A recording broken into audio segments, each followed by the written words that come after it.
Hello student, मैं योगेश पटेल स्वागत करता हूं आपका इस वीडियो में। पिछले वीडियो में हमने देखा था बहुपद और समीकरण में अंतर। अब इस वीडियो में हम देखेंगे अध्याय 4 दो चर वाले रैखिक समीकरण। तो पहली बात करें क्या समीकरण की, तो हमने पिछले लेक्चर में देखा था समीकरण कब रहेगा, वह विजीव व्यंजक जिसमें हमें इक्वल के बाद कोई भी एक संख्या, चाहे वो जीरो हो या कोई भी हो, इक्वल के बाद कुछ ना कुछ मिलना चाहिए, तो वो हो गया समीकरण।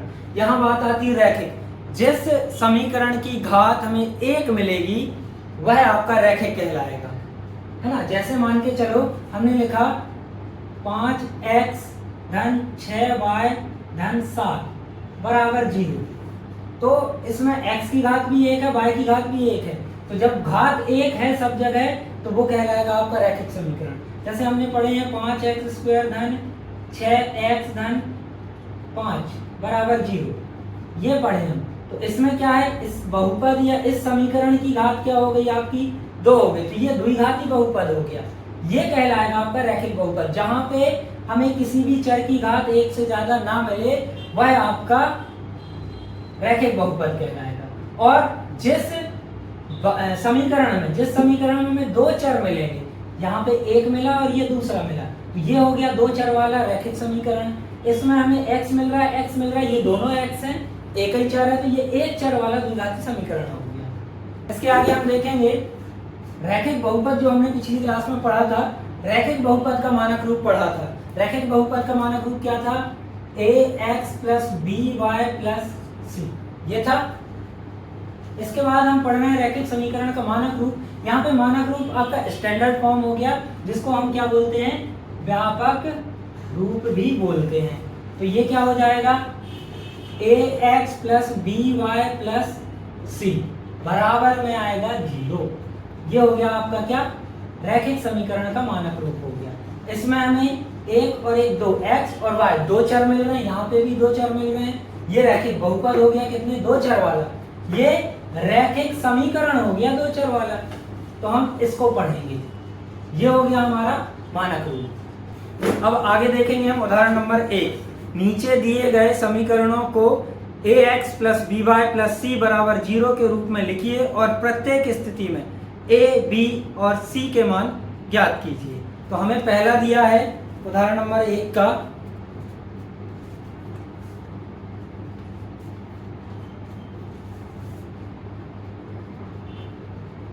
पहला दिया है क्या, 2x धन 3y बराबर 4.37, ये दिया है।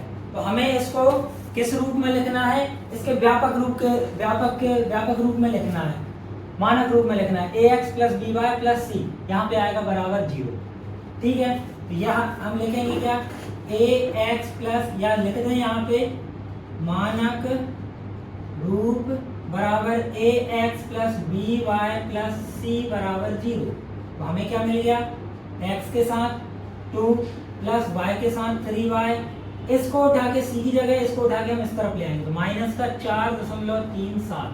अब ये इस तरफ आ जाएगा, यहाँ क्या बचेगा, कुछ नहीं का मतलब क्या होता है, 0। तो ये हो गया। अब हमें x के गुणांक क्या होता है, a, तो यहाँ पे x का गुणांक क्या है, 2, तो हम क्या कर देंगे, a बराबर लिख देंगे 2, b बराबर लिख देंगे 3 और c बराबर, यहाँ c प्लस का है, यहाँ माइनस का आ रहा है, तो यहाँ पे ऋण का लिखेंगे हम 4.37। ये हो गया आपका उदाहरण नंबर 1 का पहला सवाल। दूसरा देखें हम, दूसरा आपका दिया है x ऋण 4 बराबर करनी 3y दिया है। इसको हम किस रूप में, मानक रूप में बदलें, पहले मानक रूप क्या हो गया, मानक रूप ax plus by plus c बराबर में 0। तो इसमें क्या करेंगे, x पहले है तो हमने x लिख दिया, y यहाँ से लेके आना पड़ेगा, यहाँ तो है नहीं, तो ये धन का है, इस तरफ आएगा ऋण का, करनी 3y और ऋण के 4 ऑलरेडी है बराबर 0। ये बन गया हमारा मानक रूप के रूप में। इसके बाद हम यहाँ पे x का गुणांक क्या है, कुछ नहीं दिख रहा, मतलब यहाँ पे 1 होगा, यहाँ पे a का मान 1 होगा, b का मान माइनस करनी 3 होगा और c बराबर ऋण के 4 होगा। ये हो गया आपका उदाहरण नंबर दूसरा 1 का दूसरा सवाल। अब अगला सवाल है उदाहरण नंबर 1 का तीसरा। क्या दिया है? 4 बराबर 5x ऋण 3y। अब हमें किस रूप में लेके चलना है इसको? मानक रूप में। मानक रूप क्या हो गया? ax plus by plus c बराबर 0। इस रूप में लिखना है। तो हमें ये दिख रहा है इसको अकेला उस तरफ ले जाएं या इस सबको इस तरफ ले जाएं। तो हम ये सोच रहे हैं इसको अकेले को ले जाने में आसानी होगी। तो हमें क्या दिया है? 5x ऋण 3y और ये 4 इस तरफ जाएगा तो धन का है तो ऋण के 4 बराबर 0। यहाँ पे हम a की वैल्यू निकाल लेंगे 5, b की वैल्यू हो जाएगी ऋण के 3 और c की वैल्यू क्या आ जाएगी? ऋण के 4। ये हो गया। इसके बाद हम देखें कौन सा चौथा सवाल। चौथा आपका कह रहा है 2x बराबर y। ये हो गया आपका चौथा उदाहरण नंबर 1 का। इसको करना है मानक रूप में।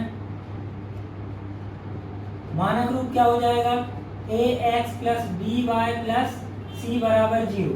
अब इसको हल करना है हमें। तो क्या दिया है? x को x के साथ है तो यहाँ लिख दें 2x, y इस तरफ आएगा ऋण के y और c की जगह यहाँ पे कुछ है ही नहीं तो हम क्या लिख सकते हैं? धन का 0 और बराबर में 0। ये आ गया। यहाँ पे हम लिख देंगे a बराबर 2, b बराबर ऋण का 1 और c बराबर 0। ये आपका उदाहरण नंबर 1 समाप्त होता है। अब आगे चलते हैं हम उदाहरण नंबर 2 की तरफ। उदाहरण नंबर 2 कह रहा है निम्नलिखित में से प्रत्येक को 2 चरों वाले रैखिक समीकरणों के रूप में व्यक्त कीजिए। तो सवाल दिए हैं हमें। पहला दिया है x बराबर ऋण 5। हमें 2 चर वाले लिखना है। यहाँ पे तो हमें एक ही चर मिल रहा है। तो हमें क्या पता है? एक चीज तो ये पता है कि अगर किसी भी चर की घात, इसकी घात 1 है मतलब इसका मान क्या आएगा? x। और अगर इसकी घात हम 0 कर दें, x की घात 0 कर दें तो क्या आएगा? 1 आ जाएगा। ये चीज याद रखने वाली है। ठीक है। इसके बाद हम इसको देखें तो इसको हमें लिखना है ax plus by plus c के रूप में लिखना है। तो हमारे पास x है y कुछ नहीं है तो b हम 0 मान लेंगे। 0 y और धन का ये इस तरफ आएगा तो ऋण का है तो धन का हो जाएगा 5 बराबर 0। ये हो गया। ऐसे ही इसको करेंगे तो यहाँ x एब्सेंट है तो हम क्या करेंगे? x का गुणांक 0 ले लेंगे। तो क्या लिखेंगे? ax plus by plus c बराबर 0 के रूप में। तो क्या आएगा? 0x धन y क्योंकि y है और ये इस तरफ है बराबर के इस तरफ आएगा तो ऋण के 2 बराबर 0। ये हो गया आपका। यहाँ पे दिया है 2x, यहाँ पे y एब्सेंट है तो हम क्या करेंगे? ax plus by plus c बराबर 0 के रूप में लिखेंगे। तो क्या आ जाएगा?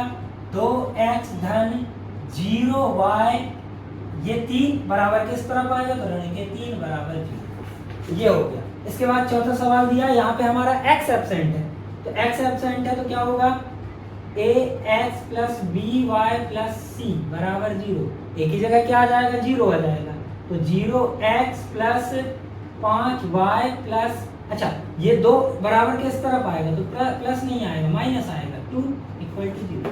ये हो गया आपका उदाहरण नंबर 2 समाप्त।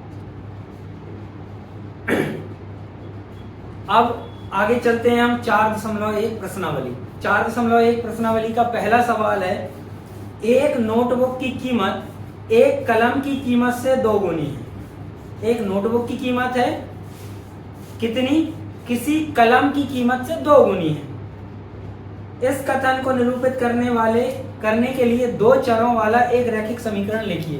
तो हमें विधि व्यंजक बनाना है इस प्रश्न क्रमांक पहले में। वो क्या हो? 2 चरों वाला। तो हम दोनों चरों को मान लेते हैं। एक नोटबुक की कीमत मान लेते हैं और एक कलम की कीमत मान लेते हैं। तो हमें क्या मिल गया? हमने किया माना किसकी? कलम की कीमत बराबर x रुपए और नोट बुक की कीमत हमने मान ली y रुपए। तो कह रहा है प्रश्नानुसार, मतलब प्रश्न के अनुसार हमें क्या बोल रहा है कि नोटबुक की कीमत जो है वो बराबर है किसके? नोटबुक की कीमत के नहीं, नोटबुक की कीमत जो दी है ना, वो दी है कलम की कीमत के 2 गुनी, है ना। तो ये बराबर कब होंगे? जब हम कलम की कीमत 2 गुनी कर देंगे तब, है ना। ये हो जाएगा। इसको क्या करें हम रैखिक समीकरण में, या तो इसको इतना ही लिख दो, या फिर इसको हम क्या कर दें ax plus B Y plus C के रूप में लिख दें। तो क्या होगा 2x ऋण y धन 0 बराबर 0, ये इस रूप में हो जाएगा। ठीक है। अब आगे देखते हैं प्रश्न क्रमांक दूसरा। प्रश्न क्रमांक दूसरा कह रहा है निम्नलिखित रैखिक समीकरणों को ax plus B Y plus C बराबर 0 के रूप में व्यक्त कीजिए और प्रत्येक स्थिति में a, b और c के मान बताइए। तो यह सवाल पूरा का पूरा उदाहरण नंबर 1 जैसा है। तो यह प्रश्न 4.1 प्रश्नावली का प्रश्न क्रमांक दूसरा आप सभी लोगों के लिए होमवर्क रहेगा। आप करके बताएं, जो भी समस्या हो वीडियो में कमेंट करके बताएं। ठीक है। और वीडियो पसंद आया हो तो लाइक करें, कमेंट करें और सब्सक्राइब करें। सब्सक्राइब करने के बाद नीचे बेल आइकन दिख रहा होगा, उसको दबा दें तो हमारा जो अगला वीडियो आएगा उसका आपके पास नोटिफिकेशन पहुंच जाए।